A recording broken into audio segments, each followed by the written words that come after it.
warahmatullahi wabarakatuh. Waalaikumsalam warahmatullahi wabarakatuh.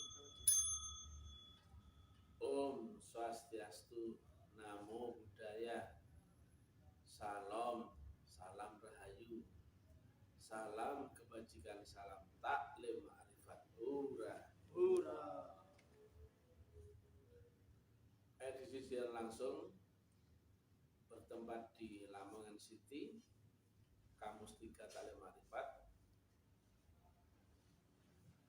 Judul yang kita angkat kali ini adalah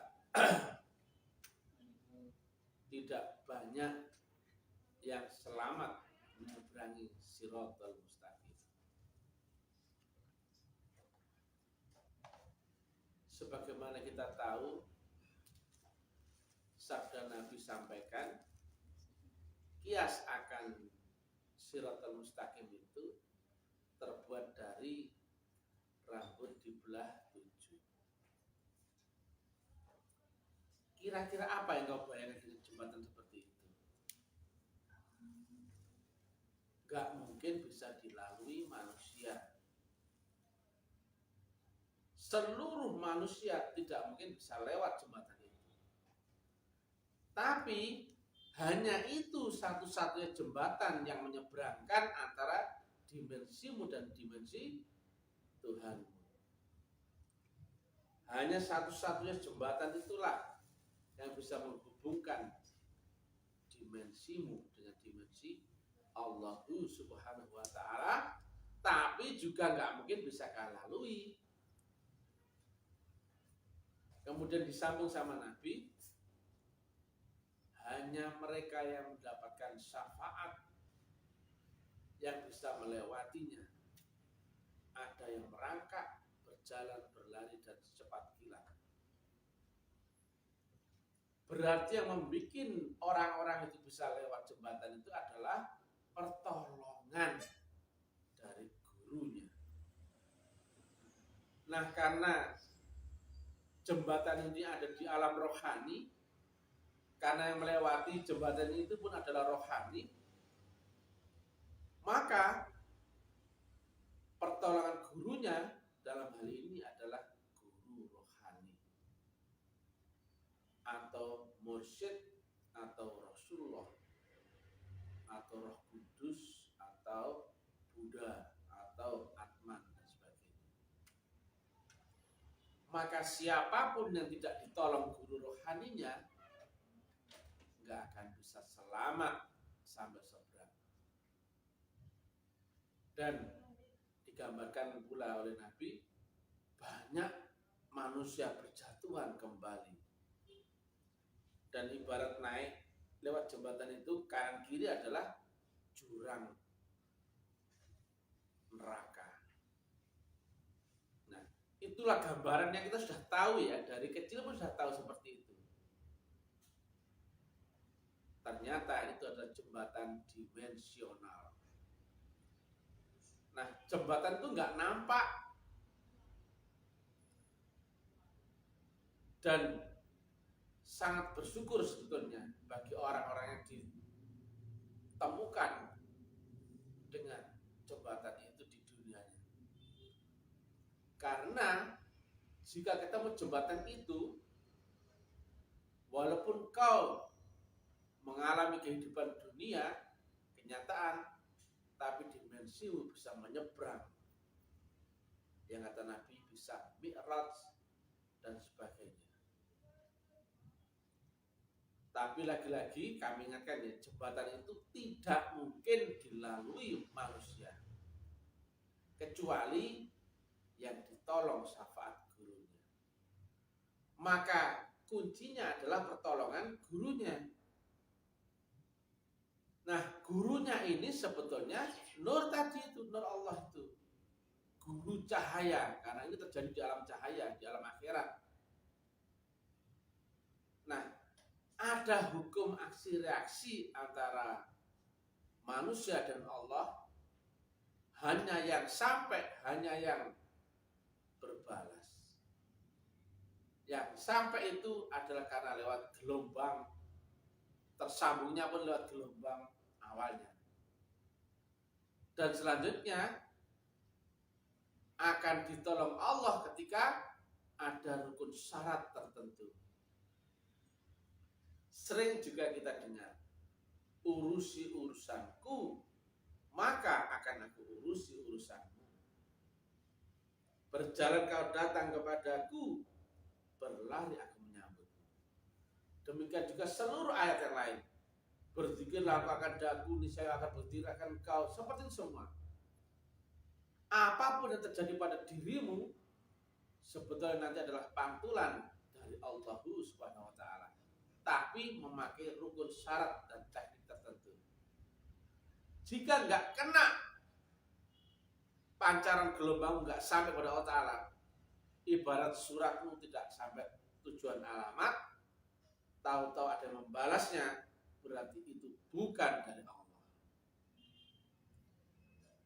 Dan zaman ini adalah akhir zaman, di mana ini zaman setelah berlindungnya, zahirnya daripada Guru Agung Rasulullah Muhammad yang manusianya telah berlindung.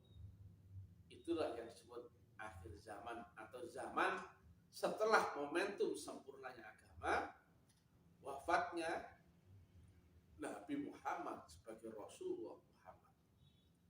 Ada prinsip-prinsip yang sangat berbeda. Enggak ada lagi sebutan Nabi dan Rasul. Enggak ada lagi syariat agama baru dan sebagainya. Inilah zaman itu. Jika zaman Islamnya Nabi Muhammad itu adalah zaman sempurna, maka itu adalah zaman momentum. Setelah ini, nggak mungkin ada lagi di atasnya momentum. Kalau sudah sempurna, maka nggak mungkin ada di atasnya sempurna. Maka hanya bisa bertahan atau hanya bisa turun. Atau disebut juga anti klimaks. Berarti dunia ini sekarang ini telah ada di penghujung waktu. Ini bukan zaman Nabi Ibrahim, Nabi Nuh, Nabi Musa, Nabi Isa. Yang zaman itu masih belum sempurna, masih bisa naik itu.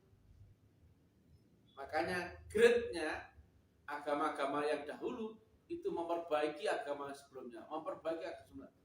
Begitu Islam menyempurnakan agama-agama sebelumnya, maka nggak lagi bisa naik itu di atas Islam, hanya bisa bertahan atau akan turun.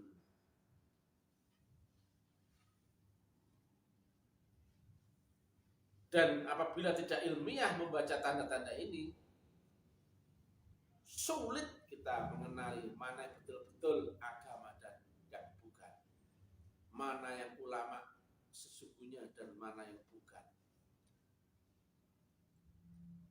Sekali lagi ya,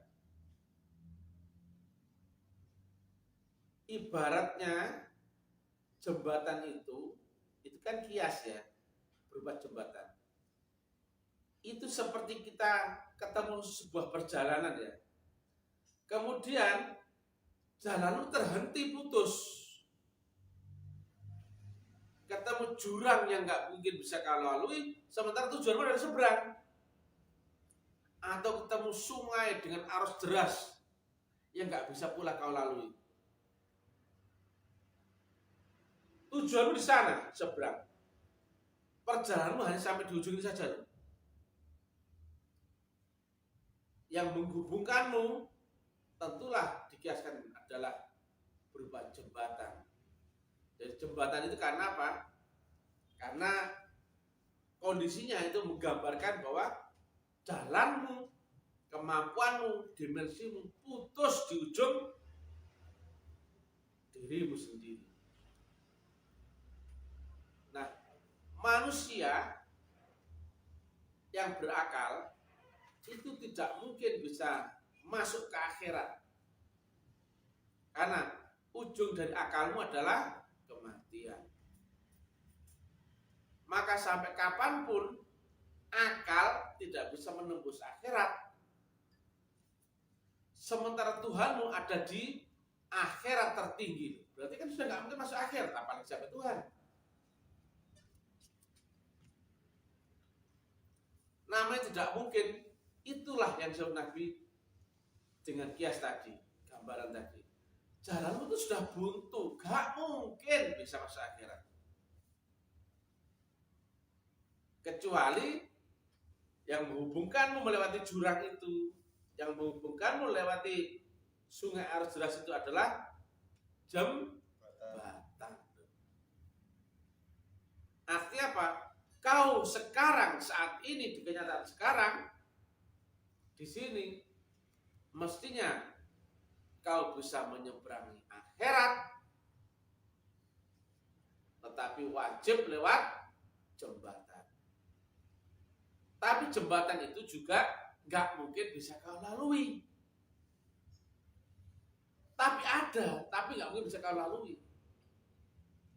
Itu kan dilematis ya, makanya briliannya Nabi Muhammad menggambarkan jembatan itu berupa kias rambut di belah 7. Ada jembatannya menghubungkan itu, tapi gak mungkin bisa kau lalui. Maka disambung oleh Nabi, hanya mereka yang mendapatkan syafaat, ditolong oleh gurunya. Berarti satu, yang tidak mendapatkan pertolongan gurunya pasti masuk neraka kembali, betul ya? Atau yang tidak ketemu guru rohani juga pasti nggak akan bisa lewat sungai arus deras atau jurang itu. Betul ini ya? Logika ya? Satu, jika nggak ketemu guru rohani, nggak berguru pada guru rohani, dan tidak mendapatkan syafaat pertolongan dari guru, nggak mungkin bisa lewat. Ngeri tak? Orang beribadah, sholat, zakat, puasa, haji. Tapi kalau nggak bisa nyebrang, seluruh ibadahmu hanya tertinggal di dunia. Dunia hanya seumur hidup saja. Hidup badan kasarmu itu yang bernyawa itu. Begitu mati, sama sekali nggak membekas. Karena apa? Akalmu sudah lumpuh.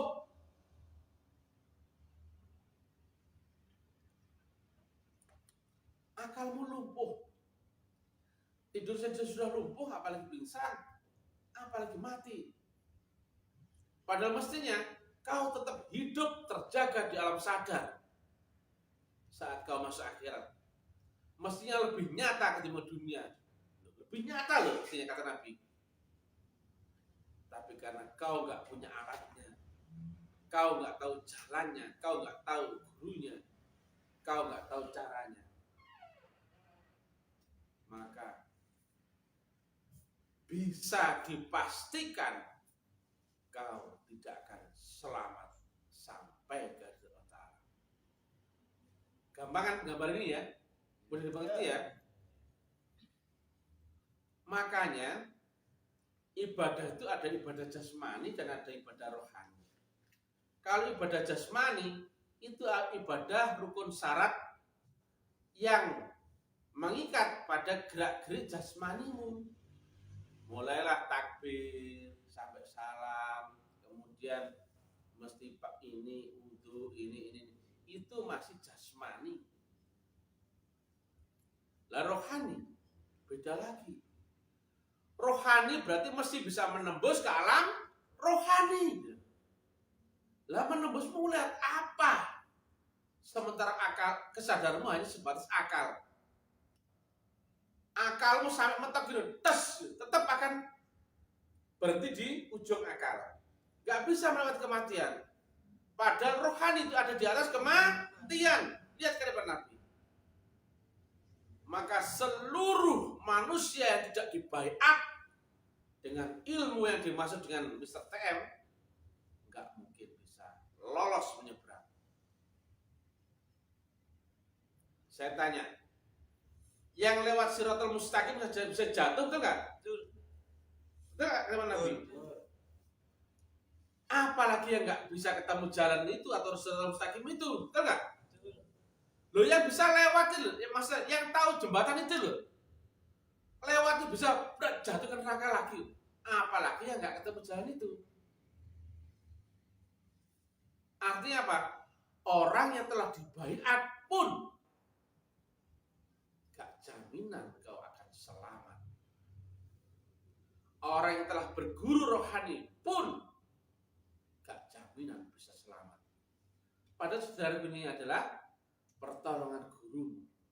Dan gurumu maha menepati janjinya. Maka ketika kau urusi urusan gurumu, maka gurumu pun bercampur tangan menolong dirimu. Kan gitu mestinya.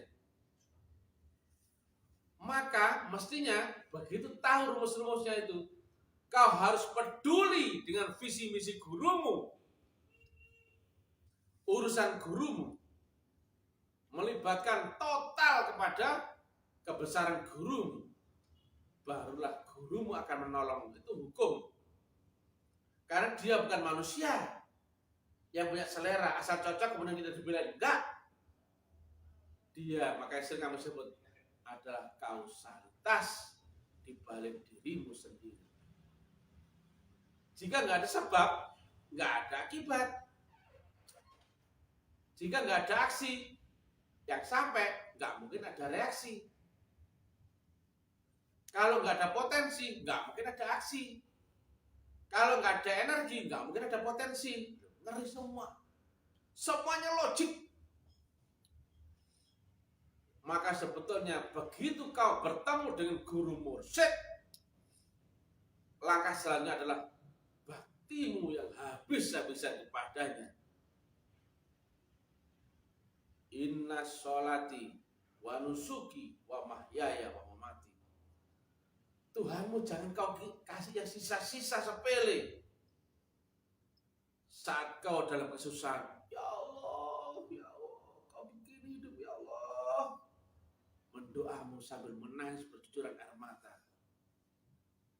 Begitu senang, Tuhanmu kau taruh belakangan di gudang paling belakang. Begitu kau senang dengan duniamu, lupa kau akan Tuhanmu.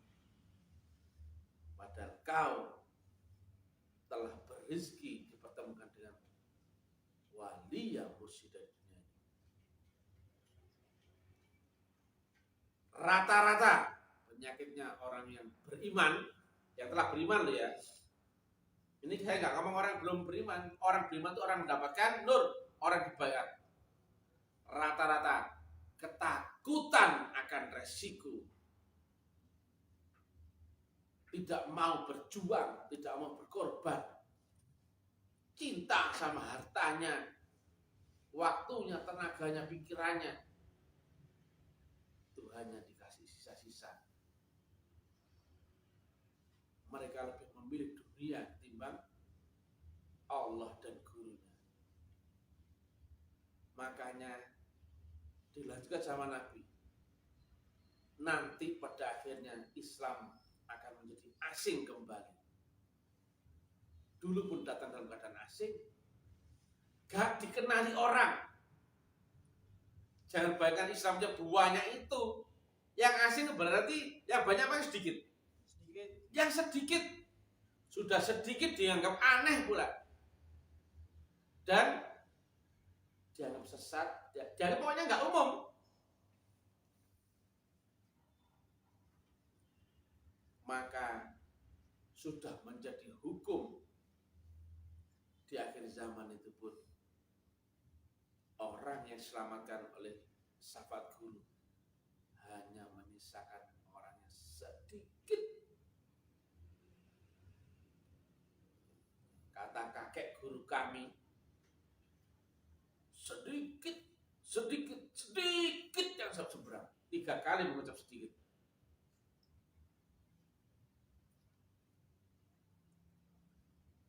Itulah gambaran kondisi akhir zaman. Karena grade tetap ada, lapisan tetap ada. Begitu sempurna, nggak ada lagi yang di atasnya Islam. Maka yang ada hanyalah bertahan statis atau akan downgrade lama-lama pun akan hilang melenyap. Nah, ini bukan membahas sesuatu yang untuk konsumsi orang umum. Lihat kalimat Nabi, jangan berpatokan kepada yang umum. Kan yang umum pasti kesepakatan selera manusia. Ada tuh hadisnya, cuman bunyi otentiknya saya nggak hafal. Cuman kebanyakan orang tuh mencari yang cocok-cocok, yang itu golongan banyak. Berbagilah yang golongan sedikit, yang dianggap aneh, yang dianggap asing, yang dianggap sesat. Karena apa? Mereka pasti mencari yang cocok, yang enak-enak duniawi.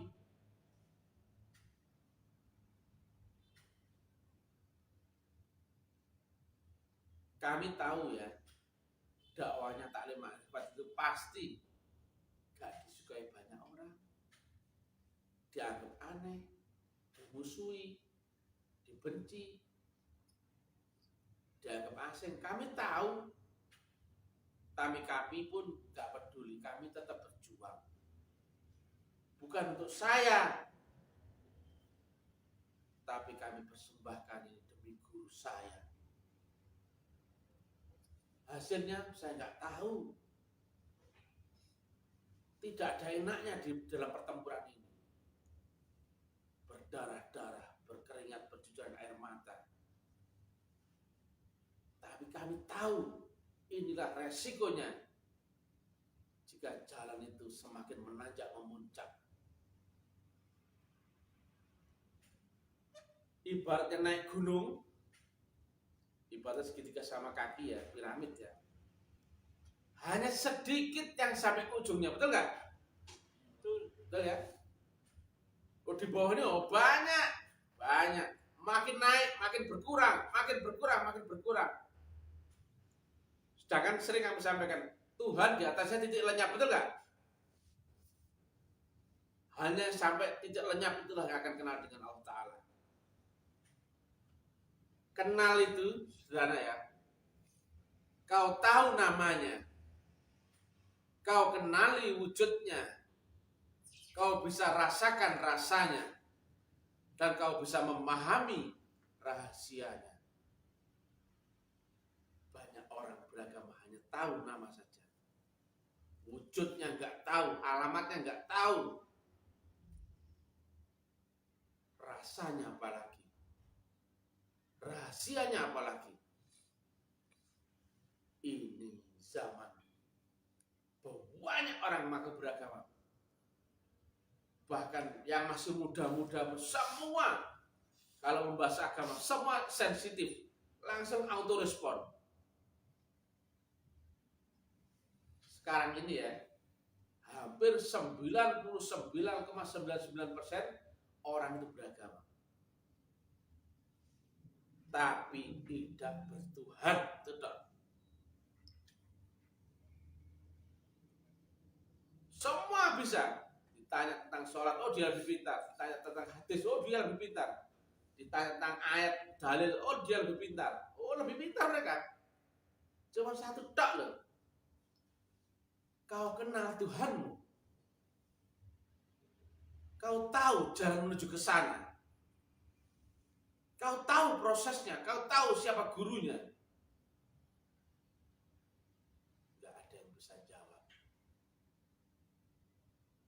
Berarti agamamu adalah agama akalmu sendiri, atau agama arti, atau agama bumi.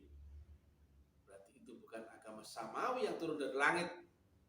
Yang turunnya mesti wajib lewat Rasulun min anfusikum. Kau tidak kenal wasilah, kau tidak kenal Rasul, kau tidak kenal wali yang mursyida, kau tidak kenal tarekat, kau tidak kenal mi'raj, kau tidak kenal wujudnya Allah Ta'ala, kau tidak kenal lagi metodologi agama, kau tidak tahu sistem agama, tapi kau merasa bisa. Hanya pengetahuan akalmu dan olah klinik metafisik alam rendah mendominasi dirimu. Agamamu agama cerita, agamamu bukan makrifat. Jadi hati-hati. Kemarin-kemarin saya masih melawan hukum alam, anggapnya begitu. Karena hukumnya memang tidak banyak yang selamat. Tidak banyak bisa sampai seberang. Tapi kami melawan itu karena kebodohan kami untuk membesarkan sekolah guru saya. Kami dakwah di medsos, kami dakwah terbuka ke mana-mana. Tapi memang yang terjadi tetap hukum alam itu ada saringan, disaring dan disaring lagi. Nggak banyak yang bisa bertahan di lapisan inti kampus taklim ma'rifat. Saya akui, kami ini tidak banyak orang. Walaupun dakwah kami di medsos, cabang kami ada di mana-mana, tapi tidak banyak orang. Karena ini bukan ilmu cerita. Hanya yang sampai puncak yang bisa kenal Allah Ta'ala. Karena Allahmu di sana, bukan di sini. Gelombangnya saja yang sampai sini. Tapi sangat sedikit yang bisa pegangan akan gelombangnya sehingga masih terlempar dengan turbulensi dunia, jatuh kembali ke alam rendah. Seluruh metodologinya telah kami urai secara detail, rumusan, teori, hukum, aturan, kaidah, norma, teknologi, teknik, katalis, variabel, parameter telah kami urai. Tapi memang tidak banyak yang bisa berrezeki terpanggil dipilih Allah untuk menerima ajaran ini. Kami maklumi karena ini bukan dipengaruhi dengan mau kami. Mau kami nggak mungkin bisa mempengaruhi tentang hal ini. Karena semuanya adalah dipilih, dikehendakinya di antara hamba-hamba Allah Ta'ala. Baru bisa bayat masuk tarekat. Itu pun di antara di bayat itu banyak berguguran. Dan ada sebagian yang bisa lanjut, sedikit sekali. Di antara lanjut, banyak berguguran. Ada yang bisa disiplin di dalamnya. Di antara disiplin banyak berguguran. Ada yang bisa masuk suluk, selebihnya berguguran. Di antara yang telah masuk suluk, banyak berguguran. Hanya sedikit yang bisa ketemu tekniknya. Di antara ketemu teknik, banyak pula berguguran. Sangat sedikit yang ketemu kuantumnya. Di antara yang kuantum pun banyak berguguran. Sangat sedikit yang ketemu ma'rifatullah. Di antara jutaan manusia mungkin menyisakan 1 atau 2, 3 orang saja. Tapi itulah kenyataan, nggak banyak. Tapi kata guru saya juga, kalaupun sulit dilalui jalan itu, berpegang kuat-kuatlah akan guru. Itu saja kuncinya. Bungkuklah engkau pada berdul pintunya, peganglah jubahnya, itu kias. Kalau di dalam syairnya Gus Dur itu, kudu rangkulan rinolan wengi, gak akan sanggup kau menghadapi turbulensi dunia.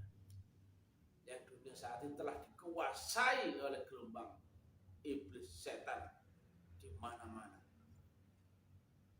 Ulama-ulama yang gak kenal ma'rifatullah, gak kenal Allah Ta'ala, dipercaya rame-rame jadi panutan di mana-mana.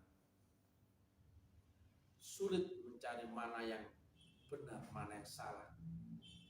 Benar salah hanya terbatas pandangan, panca inderamu, ini benar, ini salah. Belum dari sisi Allah Ta'ala. Benar menurut pandanganmu, belum tentu benar menurut Allah. Itu yang mengerikan. Kalau kau nggak kenal Allahnya, maka seluruhnya kau akan terbatas dengan pandangan panca inderamu. Seleramu lagi kembali. Sementara duniamu ini pasti jelas-jelas kau hadapi. Antara pikiran makan, anak-anak, suami, sosial masyarakat, itu kau hadapi langsung. Sehingga itu kau kira kenyataan. Kalau nggak kuat berpegang akan syafaat gurumu, pasti kau akan tenggelam, terjatuh, terlempar ke neraka kembali. Pikirkan, renungkan. Kalimat ini bukan kalimat omong kosong, logik nalar. Dan semua pun telah disampaikan oleh Rasulullah, baginda Rasulullah Muhammad SAW. Hanya saja kami terangkan dalam bentuk narasi cerita, yang itulah gambaran agar kita bisa merasionalkan sebenarnya apa yang sedang kita alami, apa yang sedang terjadi. Jika nggak diingatkan, pasti kita akan tidak pernah bisa melihat itu dan nggak akan pernah bisa diperiksa dan akan hal itu. Ya, begitulah, tidak banyak yang selamat. Sekali lagi, guru kami menyampaikan sedikit yang sampai seberang. 3 kali menyebut sedikit. Memang berlapis-lapis kita akan disaring kembali. Mereka itulah yang berpegang kuat-kuat akan tali gurunya. Ya ayatuhan nafsul mutmainnah, irja'i ila rabbiki radiyatan mardiyah, fadkhuli fi ibadi wadkhuli jannati. Dunia ini seolah-olah adalah kenyataan yang masuk akal bagi orang-orang. Padahal bagi orang beriman, dunia ini adalah fata morgana. Sementara banyak yang dikelabui, ditipu dengan pandangan matanya.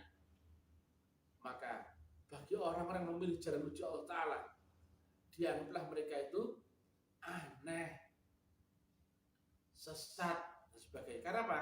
Gak umum, gak normal. Orang lain yang mengejar karir supaya kaya, bisa jabatan, sukses, sehat apa. Nah, orang-orang beriman hanyalah ilahi anta maksudi waridhoka maksudi. Demikian.